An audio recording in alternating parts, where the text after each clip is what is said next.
ሰላም እንዴት ናችሁ? ውድ የዩቲዩብ ቤተሰቦቼ ዛሬ እጅግ በጣም ደስ የተሰኘሁበት ቴስቲሞኒ አለ።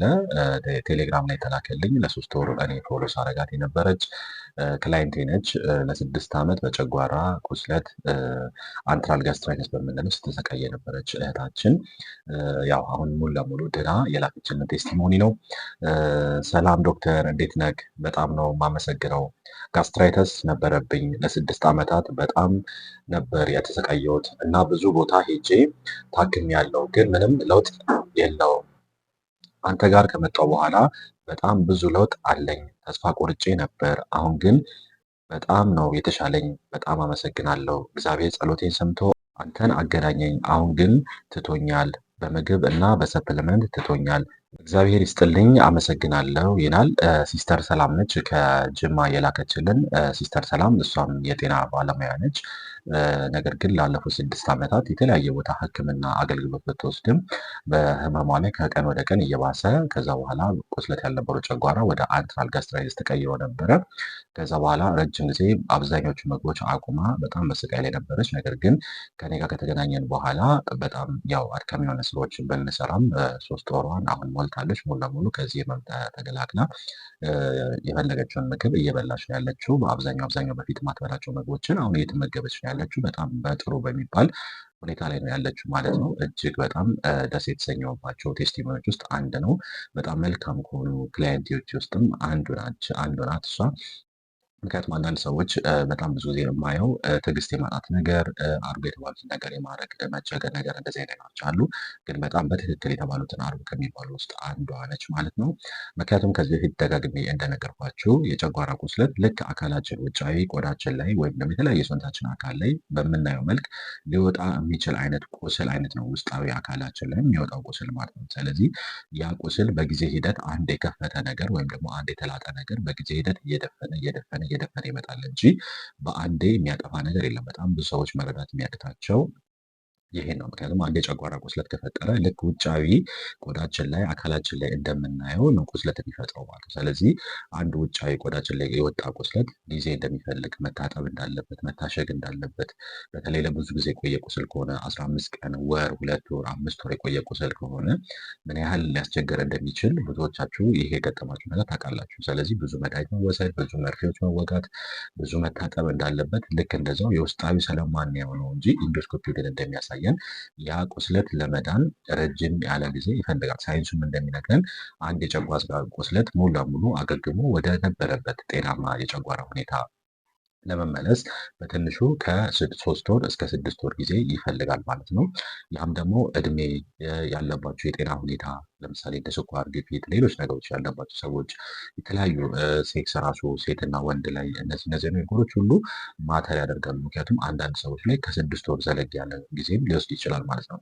ያ ማለት የገጠማቸው የጨጓራ ህመም 5 ዓመት 10 ዓመት የቆሰለን ጨጓራ በአንድ ጊዜ ማጥፋት ስለማይቻል ማለት ነው። ስለዚህ የህክምና ሂደቱ የሚሆነው በሶስት መንገድ ነው የሚሆነው ማለት ነው። የመጀመሪያው ሪሙቭ ማድረግ ነው። ሪሙቭ ማድረግ ማለት ጨጓራውን ኢሪቴት እያደረጉ ካሉ ምግቦች የመጀመሪያው እናንተ መከልከል ነው። አንዳንዴ ስትበሉት ሰላም ስለሰጣችሁ ወይ ደግሞ ጨጓራችሁ ላይ የመክበድ ስሜት ስለሌለው ጤናማ ምግብ ነው ማለት አይደለም። አንዳንድ ሰዎች አንዳንድ ምግቦችን እየበሉ ለረጅም ጊዜ ይቆያሉ፣ ግን ያ ምግብ የበለጠ ጨጓራውን የሚያባባስ ሆኖ ይገኛል ማለት ነው። ለምን? እነሱን የሚያዩት ለጊዜው ብዙ ጨጓራ አሲድ ስለማይፈልግ ወይም ደግሞ ሃይድሮክሎሪክ አሲድ ዝቅተኛ የሚፈልግ ምግቦችን ስለሚወስዱ ለጊዜው የጨጓራ ህመም ስሜቱ ስለሚቀንስላቸው ትክክለኛ ምግብ ይመስላቸዋል። ነገር ግን ከኔ ጋር በምንገናኝበት ሰዓት ብዙ ጊዜ የማየው የሚበሉት ምግብ የበለጠ ህመሙን የሚያባባስ፣ ሁለተኛ ደግሞ የበለጠ በጨጓራቸው ውስጥና አንጀታቸው ውስጥ ያሉ ባክቴሪያዎችን የበለጠ የሚመግብ ነው። ምክንያቱም ሃይ ካርብ የሆኑ ምግቦችን አብዝተን የምንበላ ከሆነ ከዚህ በፊት ተደጋጋሚ አውርተናል። የጨጓራ ህመምን የሚያመጡ 4 ምክንያቶች አሉ። ከነዛ ውስጥ አንዱ ሃይ ካርብ የሆነ ምግብ ነው መመገብ ነው።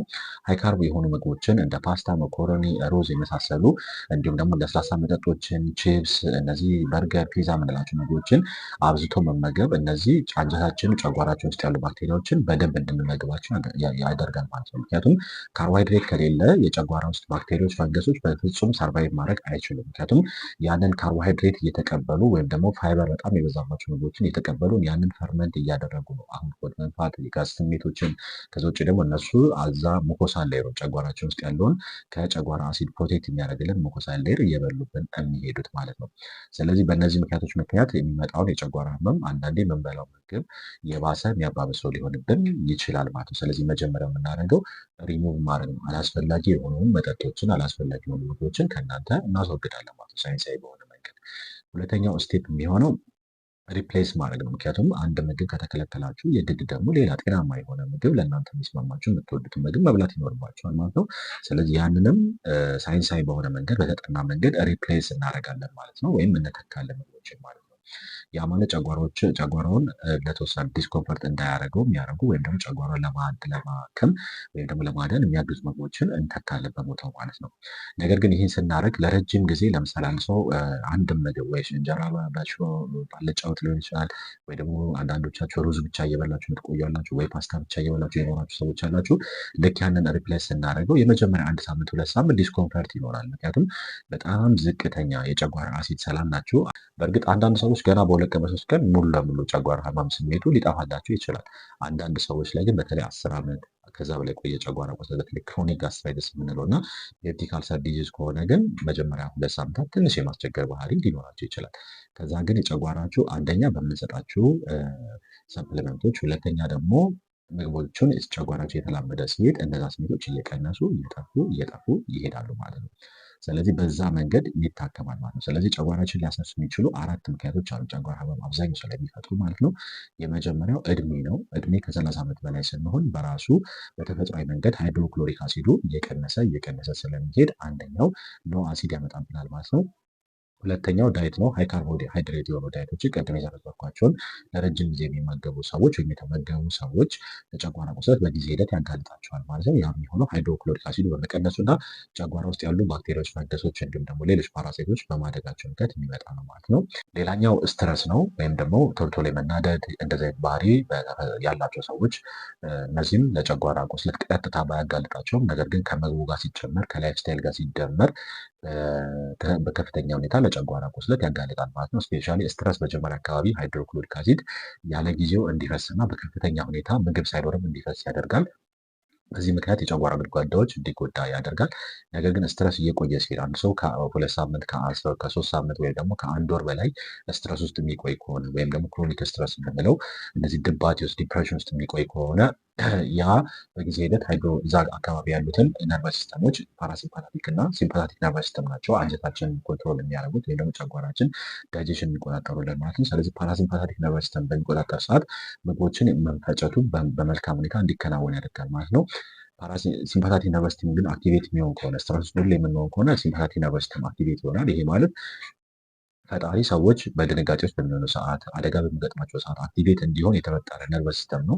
ነገር ግን እኛ ሁሌ ስትረስ ውስጥ በምንሆንበት ሰዓት ግን ፓራሲምፓታቲክ ነርቨስ ሲስተም ይቀርና ሲምፓታቲክ ነርቨስ ሲስተም ለረጅም ጊዜ አክቲቬት ይሆናል። ሲምፓታቲክ ነርቨስ ሲስተም አክቲቬት በሚሆንበት ሰዓት ደግሞ ደም ዝውውሩን ከአንጀታችን ላይ ወስዶ ወደ ጡንቻ፣ ወደ ሌሎች አካባቢ ስለሚወስድብን ዳይጀሽን እየተቋረጠ ይሄዳል ማለት ነው። በዚህ ምክንያት አንደኛው የሚቀንሰው ሃይድሮክሎሪክ አሲድ ወይም ደግሞ ኤችሲኤል የምንለው ፒኤቹ ከ1 እስከ 3 መሆን የነበረበት ፒኤቹ እየጨመረ ይሄዳል ማለት ነው። 4.5 እያለ ይሄድብናል ማለት ነው። በዚህ ምክንያት ሃይድሮክሎሪክ አሲድ እየቀነሰ የሚሄድ ከሆነ ደግሞ ጨጓራችን ውስጥ ያሉ ባክቴሪያዎች በቀላሉ መራባት ማደግ ይጀምራሉ ማለት ነው። ሁለተኛ ሃይድሮክሎሪክ አሲዱ በቀነሰ ቁጥር ደግሞ ሙኮሳል ሌየሩ እንደ ንፍጥ መሳይ አካል አለ ጨጓራችን ላይ የጨጓራችን አሲድ የጨጓራችን ግድግዳ እንዳይነካ የሚከላከልልን እሱም በራሱ እየቀነሰ ይሄዳል። ምክንያቱም ሁለቱ ፓራላሊ ስለሚጨምሩ ማለት ነው። ስለዚህ በእነዚህ ምክንያቶች እና በተለያዩ ምክንያቶች የጨጓራ ቁስለት ስትረስ ያመጣብናል ማለት ነው። ሌላኛው የጨጓራ ቁስለት ሊያመጡ የሚችሉ ምክንያቶች በዋነኝነት የሚታወቁት አንቲፔን መድኃኒቶችን ወይም ደግሞ ለህመም ማስታገሻ ተብሎ የሚወሰዱ መድኃኒቶችን ለረጅም ጊዜ በትናንሽ ዶዝ ወይም ደግሞ በከፍተኛ ዶዝ ለአጭር ጊዜ የወሰዱ ሰዎች እንዲሁም አንዳንድ መድኃኒቶች እንደ ዶክሲሳይክሊን የታይፈስ መድኃኒቶች እንዲሁም ደግሞ ሌሎችን መድኃኒቶች ከወባ ጋር ተያይዞ የሚወሰዱ መድኃኒቶች እንደየሰው ቢለያዩም አንዳንድ ሰዎች ላይ ግን ጨጓራ ህመምን ሲያስነሳባቸው እናያለን ማለት ነው። ስለዚህ አንዳንድ መድኃኒቶችን የወሰዱና ለረጅም ጊዜ የጠቀሙ ሰዎች ለጨጓራ ቁስለት የመጋለጥ ነገር ይኖራቸዋል ማለት ነው። ስለዚህ እነዚህ 4 ምክንያቶች በዋነኝነት ይጠቀሳሉ ጨጓራ ህመምን በማምጣት ማለት ነው። ሌሎች ግን ብዙ ምክንያቶች ይኖራሉ ማለት ነው። ከዚህ በፊት እንደገለጽኩት በተደጋጋሚ ጊዜ አሲድ በዝቷል ጨጓራችሁ አሲድ በዝቷል ተብሎ ስለተነገረን የአሲድ ኳሊቲ መቀነሱ ነው ችግሩ ስትባል ብዙ ሰዎች ኮንፊውዝ የመሆን ነገር አለ። ነገር ግን ብዙ ሪሰርቾችን ማንበብ ትችላላችሁ። ኦልሞስት ከ95% በላይ የሚሆነው የጨጓራ ኬስ የሃይድሮክሎሪክ አሲዱ ዝቅተኛ በመሆን ምክንያቱ የሚመጣ ነው ማለት ነው። ከዛ ውጭ ግን ሃይድሮክሎሪክ አሲድ መርጨት ጨጓራችሁ መርጨት እንዲረጭ የሚያደርጉ ወይም ደግሞ ከፍተኛ ሃይድሮክሎሪክ አሲድ እንድታመርቱ የሚያደርጉ ግን የተለያዩ ምክንያቶች አሉ። ከዚህ በፊት በነበረው በቪዲዮ ከጨጓራ ቁስለት ተገላገሉ በሚለው ቪዲዮ ላይ በደንብ ገልጫችኋለሁ። አንደኛው ዞሊንገር ኢልሰን ሲንድረም የምንለው እጢ ነው። በቆሽትና በትንሹ አንጀት መካከል የሚወጡ እጢዎች ናቸው። እነዚህ እጢዎች ጨጓራችን ከፍተኛ አሲድ እንዲያመርት ያስገድዳሉ ማለት ነው። ስለዚህ እነዚህ ኢንዶስኮፒ ኤግዛሚኔሽን በሚሰራላቸው ሰዓት የሚታዩ እጢዎች ናቸው። ብዙ ጊዜ ሰው እነዚህ በሰርጀሪ ወይም በተለያየ ሕክምና ሪሙቭ እንዲደረጉ ካልተደረጉ የጨጓራ አሲዳቸው ከፍተኛ እንዲሆን ያደርጉባቸዋል ማለት ነው። ሌላኛው ክሮኒክ ኪድኒ ዲዚዝ ወይም ሲኬዲ የምንለው ነው። በጣም የቆየ ለረጅም ጊዜ የቆየ የኩላሊት ህመም ወይም ደግሞ ኩላሊታቸው በጣም ማጣራት አቅሙ እየቀነሰ ወይም በተለያዩ ምክንያት እየተጎዳ ሲሄድ በከፍተኛ ሁኔታ ጨጓራችሁ አሲድ ከፍተኛ እንዲያመርት ሊያስገድደው ይችላል ማለት ነው። ይህም በጥናቶች እንደሚያሳየው ሲኬዲ ከፍተኛ አሲድ እንድናመርት ከሚያደርገን አንደኛው ምክንያቶች ናቸው ማለት ነው። ሌላኛው ጋስትሪክ አውትሌት ኦብስትራክሽን ነው። ወይም ደግሞ በጨጓራችን እና በአንጀታችን መገናኛ ዶድናም አካባቢ ያለችው ፓርት ላይ የተወሰነ የመጥበብ ነገር ሲሆን በተፈጥሮ ሊሆን ይችላል፣ በህመም ምክንያት ሊሆን ይችላል። በተለያየ ምክንያት እንደዚህ አይነት እክሎች ሲገጥማችሁ የጨጓራ አሲድ ከፍተኛ እንዲያመርት ሊያደርግባችሁ ይችላል ማለት ነው። ሌላኛው ምክንያት ሪባውንድ አሲድ ሰክሬሽን የምንለው ነው። ይሄ ብዙ ጊዜ እነዚህ ፕሮቶፓፕ ኢንሂቢተር ወይም ደግሞ አንቲ አሲዶችን እንደ ኦሚፕራዞል፣ ፓንቶፕራዞል፣ ኢሶሜፕራዞል ወይም አንቲ አሲዶችን የተለያዩ ሽሮፖችን ከወሰዳችሁ ፔፕቲክ ጄል ሊሆን ይችላል፣ ሲቢቲዲ ሌሎችንም ከወሰዳችሁ በኋላ እነሱን ልክ ስታቆማቸው ታፕ እየተደረጉ የማይቆሙ ከሆነ ትልቅ ውስተት የሚኖሩ አንድ ሰው ለአንድ ወር ይወስዳል። ለአንድ ወር ጨጓራ አሲዱን በመድኃኒት ሰፕረስ አድርጎት ነገር ግን ድንገት በሚያቆምበት ሰዓት ጨጓራው አሲዲክ መሆን ስላለበት ምክንያቱም ጨጓራችን አሲዲክ እንዲሆን የተፈጠረው ምክንያቱም ከሌላው የአንጀታችን ክፍል በጣም ጠንካራ የሆነ ቆዳ ያለው ጨጓራችን ነው። ነገር ግን ልክ ድንገት እነዚህ መድኃኒቶችን በምናቆም ሰዓት ግን ጨጓራችን አሲድ ስለሚያጥረው ለአእምሯችን ሲግናል ይለቃል፣ አሲድ አዞኛል የሚል ማለት ነው። አእምሯችን ደግሞ ጋስትሪን የሚባል ሆርሞን እንዲለቀቅ ያደርጋል ማለት ነው። ያ ሆርሞን ደግሞ ጨጓራችን ከፍተኛ የሆነ ከምንፈልገው በላይ የሆነ ሃይድሮክሎሪክ አሲድ እንዲለቀቅ ያደርግብናል ማለት ነው። ስለዚህ በእነዚህ ምክንያቶች የጨጓራ ኤችሲኤል የምንለው ከፍተኛ ሁኔታ እንዲመረት ያደርጋሉ ማለት ነው። ሰው ቅድም እንዳሆነ ነው። ከነዚህ ውጭ ያሉ ምክንያቶች ግን የሚመጣው ከፍተኛ የሃይድሮክሎሪክ አሲድ መጠን በከፍተኛም በመካከለኛም በዝቅተኛ መጠን በመቀነሱ ምክንያት የሚመጣ የጨጓራ ህመም ነው ማለት ነው። በሀገር ውስጥም በክፍለ ሀገርም እንዲሁም ደግሞ ከሀገር ውጭ ያላቸው ሰዎች በዚህ ስልክ ቁጥር ዋትሳፕ ላይ ብትጽፉልኝ በጨጓራ ቁስለት፣ በአንጀት ቁስለት፣ አይቢኤስ፣ አይቢዲ በምንለው ክሮንስ ዲዝ እንዲሁም ደግሞ ኦልሰሬቲቭ ኮላይተስ የምንላቸው እንዲሁም ሌሎችም ህመሞች የምትሰቃዩ ሃይፐርታይሮዲዝም፣ ሃይፖታይሮዲዝም፣ ፔፕቲክ አልሰር ዲዚዝ እንዲሁም በስኳር እና በደም ግፊት የምትቸገሩ ሰዎች የ3 ወር ፎሎአፕ ፕሮግራም አዘጋጅተናል። ባላችሁበት ሆናችሁ አዲስ አበባ ያላችሁ በአካል መጥታችሁ ህክምናችሁ መከታተል ትችላላችሁ። ነገር ግን ከአዲስ አበባ ውጭ እና እንዲሁም ከሀገር ውጭ ያሉ ሰዎች ግን ዋትሳፕ ላይ በዚህ ቁጥር በተጽፉልኝ ውጤታችሁን ብትልኩልኝ ብዙ ጊዜ የማየው ነገር ሰላምታ ምናምን ከምትልኩልኝ ሀይ ብላችሁ ቀጥታ ውጤት ካላችሁ የኤንዶስኮፒ ውጤት የተለያዩ ውጤቶች ካላችሁ እነሱን በተለይ ኤንዶስኮፒ ውጤት ካላችሁ የጨጓራ ህመም ያለባችሁ እነሱን ብትልኩልኝ መልካም ነው። ከዛ ውጭ ደግሞ የደም ግፊት፣ ስኳር ችግር ያለባቸውም ያለበትን የስኳራችሁን መጠን ብትልኩልኝ እና ከዛ በኋላ እነሱን አይቼ ቶሎ አፋጣኝ መልስ እንድሰጣችሁ ማለት ነው። ከዚህ በፊት የሰሯቸው ቪዲዮዎች እንዲሁም ደግሞ በጣም እጅግ አስገራሚ የሆነ የጨጓራ የአንጀት ቁስለት መጽሐፍ አለ። እሱን በ6 ፓርት አንብቤላችኋለሁ ከነዚህ ቪዲዮዎች በፊት አለ። እሱን እየገባችሁ ፕሊዝ ተመልከቱ። በተለይ እኛ በምንሰራው ስራ የሚያግዝ መጽሐፍ ስለሆነ እናንተም ደግሞ አይምሯችሁ ላይ የተወሰነ የአስተሳሰብ ሽፍት አድርጋችሁ እንድትመጡ ስለሚረዳችሁ፣ ሁለተኛ ቤታችሁ ውስጥም በገባችሁ ለቀለል ያለ ጨጓራ ህመም ከሆነ ያንን በማየት ማስተካከል የምትችሉበት መጽሐፍ ስለሆነ እሱን እየገባችሁ ሙሉ ቪዲዮን ተመልከቱት። በዚህ ፔጅ አዲስ ሆናችሁ ሰብስክራይብ፣ ላይክ ማድረግ አይረሳ። አመሰግናለሁ።